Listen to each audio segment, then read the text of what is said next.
Tanah Lot tidak hanya dikenal dengan pura luhur Tanah Lot yang berada tepat di atas karang di tengah laut yang membuat para wisatawan lokal dan mancanegara terpukau, namun juga terkenal dengan ular sucinya.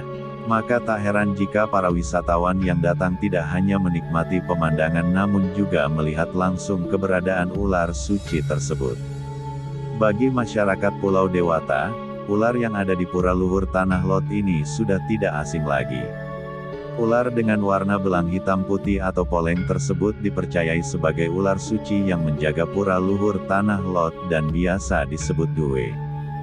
Keberadaan ular suci itu sendiri dapat disaksikan oleh para wisatawan dengan hanya mengaturkan dana punya sukarela di sebuah goa yang tentunya dijaga oleh seorang pawang ular. Di dalam goa bertuliskan, ular suci, Holy Snake, tersebut siapapun dapat menyaksikan bahkan menyentuh ular suci jenis ular laut berekor pipih dengan nama ilmiah Bungarus candidus tersebut. Bungarus candidus sendiri merupakan sejenis ular berbisa dari suku Elapidae dan merupakan salah satu ular paling berbisa di dunia. Menurut cerita dari zaman dulu, bisa atau racun dari ular suci itu sangat mematikan, ungkap Terang Jero Mangkuwati, pemangku di pura luhur Tanah Lot. Meskipun memiliki bisa mematikan, hingga saat ini Mangkuwati mengatakan jika tidak pernah ada orang yang digigit entah itu dari pawang ataupun wisatawan. Karena memang ular suci tersebut tidak akan menggigit selama dirinya merasa aman dan nyaman. Yang saya tahu dan saya dengar selama ini, hingga detik ini tidak pernah ada orang yang digigit oleh ular suci itu, meskipun katanya ular itu sangat berbisa. Siapapun yang digigit akan menemui ajalnya dengan sekejap, imbuhnya. Keyakinan bahwa bisa atau racun ular suci tersebut sangat mematikan dikuatkan dengan sebuah cerita dari para leluhurnya terdahulu. Konon dulu ular suci pernah bertarung dengan seekor musang. Musang tersebut kemudian digigit oleh ular suci dan dalam beberapa saat musang itu pun melepuh. Ditambahkan lagi, karena tidak pernah menggigit orang maka tidak ada seorang pun yang tahu apa obat penawar jika tergigit oleh ular suci tersebut. Ular suci yang ada di pura luhur Tanah Lot itu dijelaskan bahwa ada dua warna, satu berwarna poleng, hitam putih, dan satu lagi berwarna abu-abu kehitaman.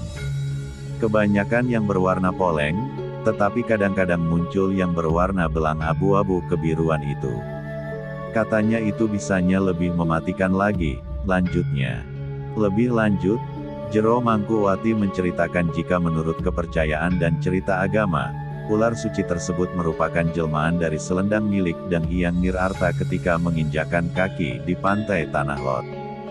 Ketika Dang Hyang Nirarta tiba di pantai Tanah Lot sekitar abad ke-14 beliau mendirikan pasraman dan bersemedi.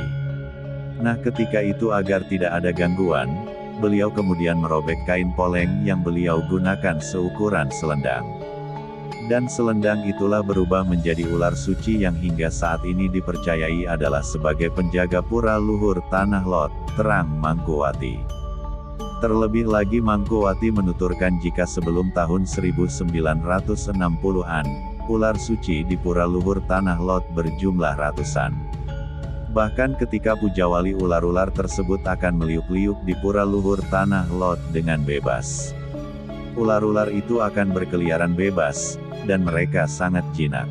Jadi orang yang bersembahyang juga tidak takut karena kalau kita tidak mengganggu ular itu maka ular itu juga tidak akan mengganggu kita.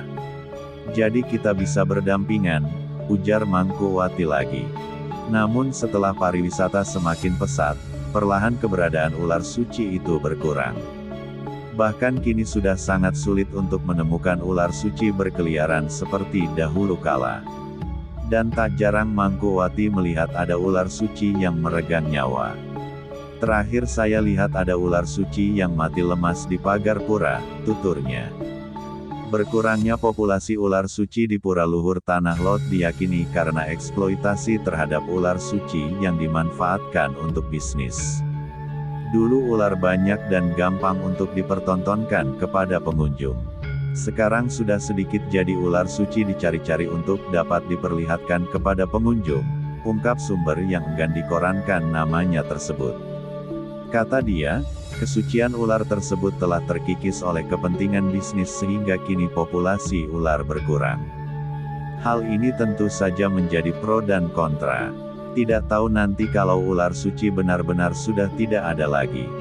Jadi serba salah di sini, soalnya semua sama-sama cari makan, pungkas sumber.